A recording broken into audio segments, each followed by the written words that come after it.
Do you like my new bed covers? Yeah, I didn't think so. Alright, so we're back at again with another Tom Swift's Adventures episode. We're on episode 3 of season 2, and I think... yeah, season 3 is a pretty short season. Like, basically, like, season 3 and 4, they're not going to be, like... Season 2 and 3, they're not going to be, like, as long as, like, season 1, because, like, season 1, I don't know, like... It's like, the more episodes I try to create, the more that I realize, yeah, I'm running out of ideas, and some of the ideas that I did come up with, they weren't not re-looking at them, like, going over them again, they just don't look so, like, solid, or, like, would make, like, an interesting, like, one. This was gonna be one of the episode ideas that I was originally gonna, like, think, yeah, it's a good idea, and then, like, take it down from, like, the spreadsheet, and then, like, never, like, see it again. But then I was thinking, you know what, this could actually work. So, yeah, here we are, catfishing. Now, this isn't gonna be what you think. No. You know, like, you know the narrow gauge OC character, Catherine that I made? Yeah, this is gonna be all about her, so... let's get into it. But first, be sure to like and subscribe. Check out the straw poll, link in the description. Check out my Twitter, link in the description. Check out my DeviantArt, link in the description. And yeah, share this with your friends, and let's go. In the Scarlowy Railway, there's a little town that resides by a lake, and that town is named Lakeside. Yeah, really creative name. Interestingly enough, there have been some plans to build a small fishing harbor in the lake. Construction began a few days after your idea was finalized, and the Scarlowy Railway engines all helped with the construction. Eventually, construction was complete, and the village needed an engine to distribute the fish all across the railway. Well, at least the loop line of, like, the lakeside, like, little loop line. Mr. Purcell approached Rheneas, Catherine, and Duncan at the sheds. Engines, I need one of you to handle the fishing runs at Lakeside, he said. Nope, I'm out, Duncan says he immediately left the sheds. Okay, well, that leaves Catherine and Rheneas, Mr. Purcell said. Cat can do it, Renee said quickly. Okay, Catherine, do you want to do this? Mr. Percival asked. Sure, how long are you going to be? Cat said. Just a little fish. Later in the afternoon, Cat arrived at the village. The town was bustling with collecting fish, and the harbor master approached Cat. Oh, good, you're here, he said. Let me show you your route. First you start here at Lakeside, then you go to the town of Scarlow, and then the town of Rheneas, and then you loop back here. You may have to take multiple trips. Okay, I got it, Cat said. But I have a question. Ask away. What happens when we run out of fish? Well, that is possible, but the water in the lake comes from a river that stretches from an area near the Coldly-Fell Railway all the way to the Balladwell Wharf. So we're probably fine. Oh, okay, I get it now, Cat said as she puffed away to the empty fish trucks. Cat cobbled up to the cars and waited for them to be filled with fish. It took an exceedingly long time for them to be loaded. Hurry it up, Cat complained. I don't know all day, you know.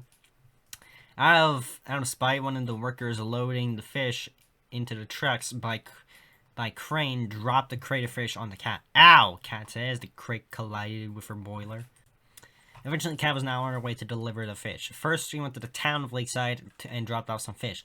Then went to Scarlowy and then ended the trip at Rheneas. It was so incredibly boring to Cat because every stop took a really long time to unload it.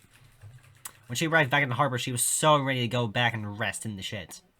Good job, Cat. You did pretty good for your first run, said the harbor master. Thanks, Cat said. Am I done yet? Not yet. You still have to do a few more runs today. It's only 9:30. Excuse me, Cat said, surprised. Yeah, I said you have to do a few more runs today. Cat's eye twitched as she said, where are the rest of the trucks? Oh, yeah, they're over there, the harbor master said, pointing to a line of trucks. Great, Cat said with her teeth clenched. And so began the seemingly endless multiple trips around the Lakeside Scarlowy Rheneas town loop. After a few days, Cat was starting to completely lose it. She pulled up to the manager and questioned this. Okay, why don't I take all of the trucks at once? That way I don't have to take so long to deliver it all. That's a good idea, but all of a sudden the harbor master's phone rang. Oh, hold on, I'm gonna call. It's my wife. I'll be back soon. The harbor master was now gone. Perfect. Now my plan can go into effect, Cat said as she pulled up to the trucks. Couple all of the trucks to me, and I mean all of them, Cat said. I'll push them from behind, so it'll go faster. The workers all looked at one another, then shrugged, and whatever. Eventually, all of the trucks were filled with fish. All right, thanks, guys, Cat said as she began to push the trucks out of the way. Wait, you're not coupled with the trucks yet, shouted one of the workers, but Cat didn't hear him and continued on her way. While strolling along the line, Cat felt pleased with herself. She still didn't know that she wasn't coupled to the trucks. Well, not yet, at least. As she was approaching a wooden bridge, Cat looked down and saw that she wasn't attached to the cars. Worse still, a part of the bridge was broken.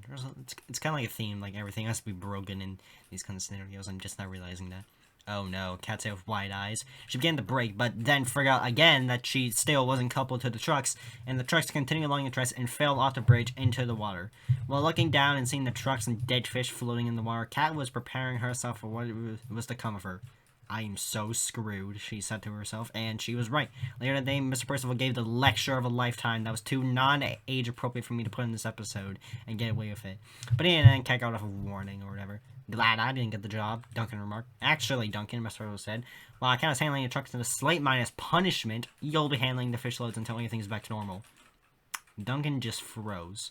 No! He shouted. And yeah, that's the episode. That's had some, like, pretty interesting lines where, like, the harbor match said, ugh, it's my wife, when, like, his phone rang. That made me laugh out loud. I was so proud of that one. No. It used to be, ugh, it's my sister, but, like, no, I changed it to that.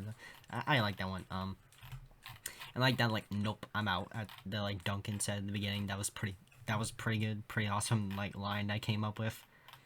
Cat's like, I'm so screwed line. That was pretty good. You know, there's like a handful of like pretty good lines, and I came up with this one. I kind of wish I could do this more.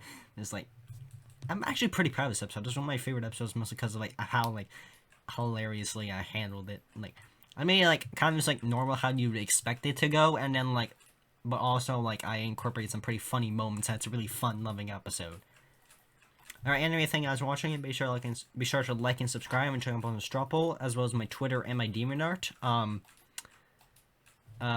Also share this with your friends so I can get more viewers and get closer to 1,000 subscribers. And yeah, I will see you guys next time.